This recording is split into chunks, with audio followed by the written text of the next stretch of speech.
Frankly speaking, I can share my anxiety with the legislators, elected representatives. I started my career as a member of the parliament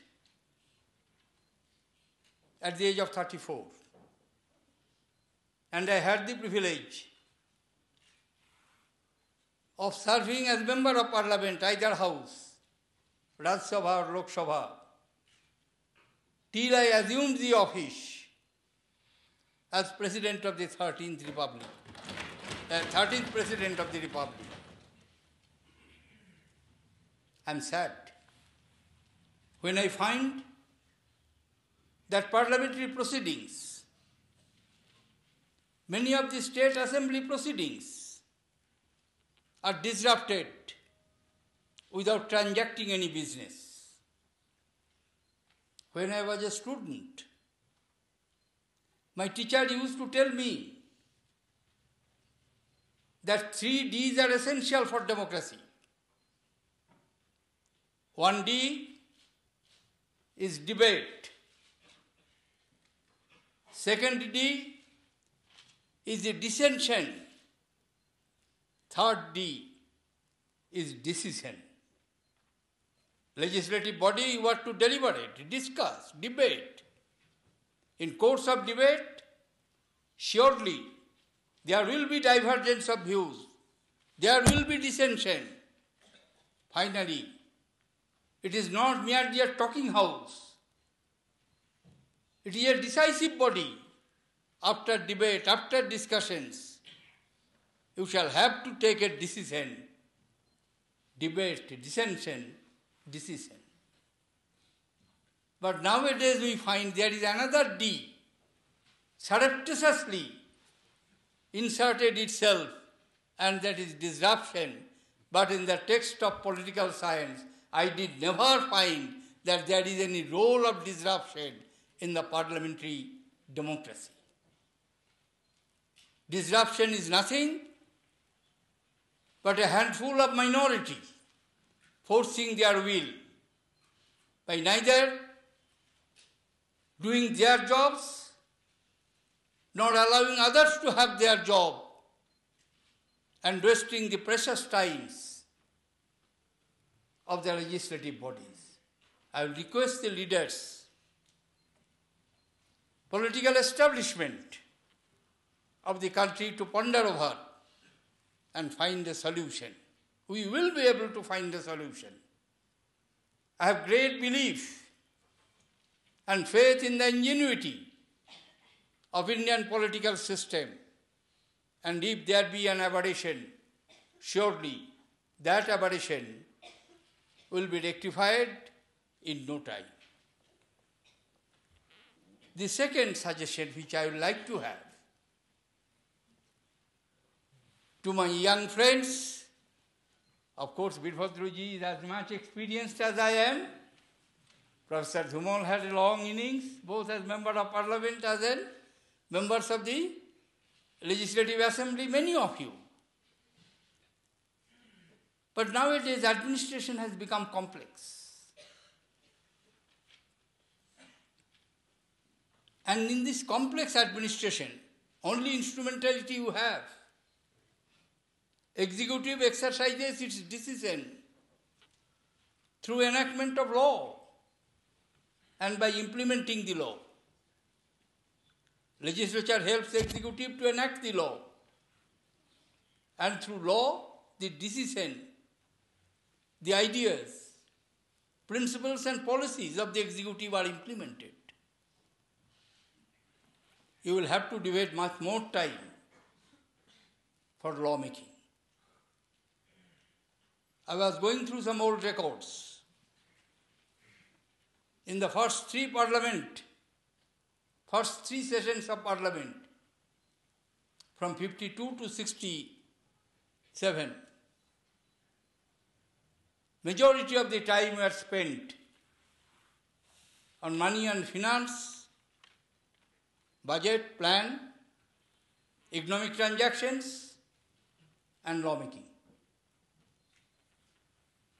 And nowadays, I find 30 to 35% of the time of Parliament is devoted on these most important business. Except this body, except Legislative Assembly, no other body has any authority on money and finance. No tax can be levied without your approval.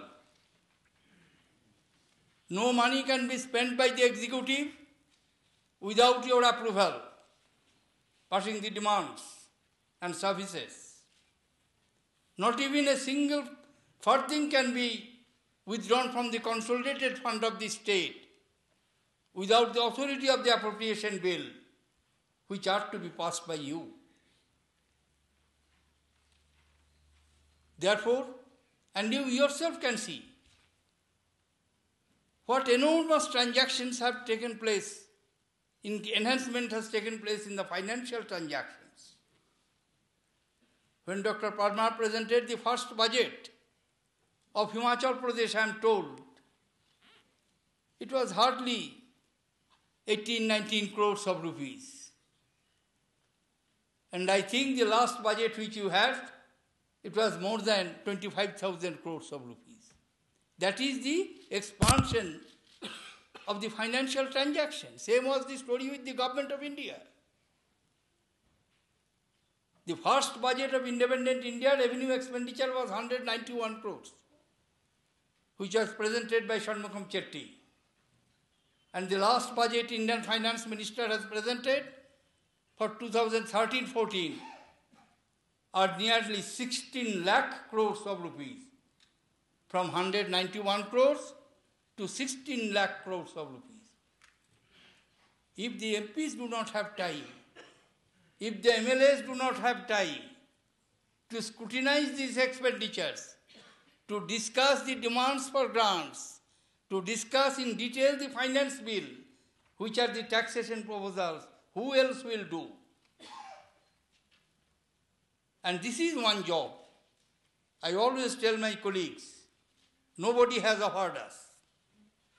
From Chief Minister to the most newcomer in the House, from Prime Minister to the youngest MP, nobody has offered this job to anybody. Each one of us begged this job. We went to the elector. We begged out their vote.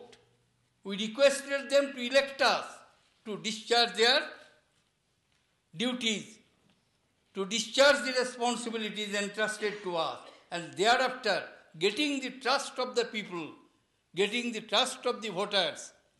If I do not discharge that responsibility, I think it does not speak well.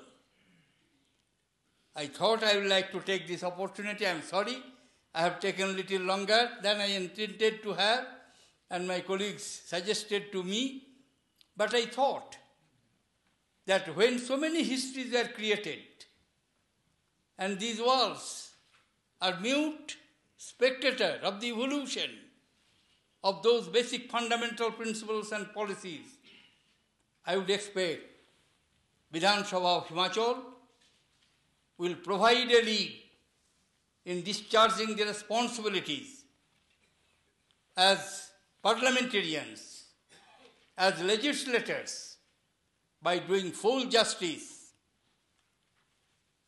making executive accountable to them, not by disruption, not by holla, but by debate, discussions, deliberations.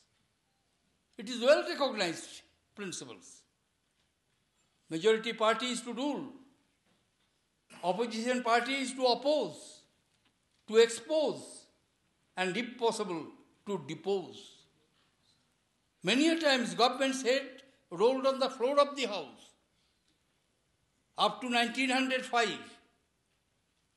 hardly any British government could continue full 5-year term, 2 years, 3 years, 3.5 years.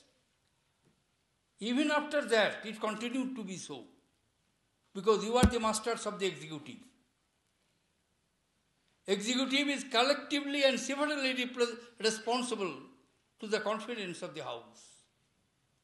Prime Minister or Chief Minister enjoy office, so long they enjoy the confidence of the House. And your lack of confidence unseats him, unseats the Minister. Therefore, having endowed with this enormous power and authority, you must devote your time. I am deeply grateful to you, Honorable Speaker, Madam Governor, Mr. Chief Ministers, and all of you for inviting me to share some of my perception with this very distinguished gathering. Thank you, ladies and gentlemen. Jai Hind.